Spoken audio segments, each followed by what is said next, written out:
Shalom everyone. I am Priya, a student of the Holy Torah at ACTC Seminary. ఈ వారం తోరా గ్రంథంలో 45వ పర్ష వాయత్ Canaan అనగా మరియు నేను వేడుకొన్నాను అని అర్థం. ఇది సెఫర్ తోరా నందు 45వ పర్ష. సెఫర్ దెవారిం లేదా ద్వితీయోపదేశ కాండమునందు ఇది 2వ పర్ష. ఈ పర్ష యొక్క 5వ అలియా వాక్య భాగములు. దెవారిం లేదా ద్వితీయోపదేశ కాండము 5వ అధ్యాయం 19వ వచనం నుండి 6వ అధ్యాయం 3వ వచనం వరకు. ఈ 5వ అలియాలో మోషే హోరేబ్లో ఎలోహిం ఇశ్రాయేలులకు 10 ఆజ్ఞలను ఇచ్చిన సంఘటనను కొనసాగిస్తూ ప్రజలు ఎలోహిం యొక్క గొప్ప ధ్వని మరియు భయంకరమైన ఉనికిని చూసి భయపడినట్లు గుర్తు చేస్తారు. ప్రజలు మోషేను మధ్యవర్తిగా ఎన్నుకొని ఎలోహిం సందేశాన్ని అతని ద్వారా స్వీకరించమని కోరారు.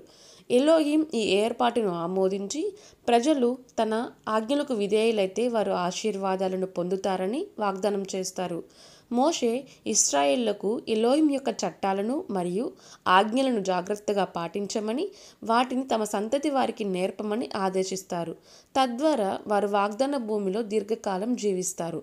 ఈ భాగం ఎలోహిం యొక్క ఆజ్ఞలకు విధేయత, ఎలోహిం పట్ల భయం, భక్తి మరియు భవిష్యత్ తరాలకు విశ్వాసాన్ని అందించడం యొక్క ప్రాముఖ్యతను నొక్కి చెప్తుంది.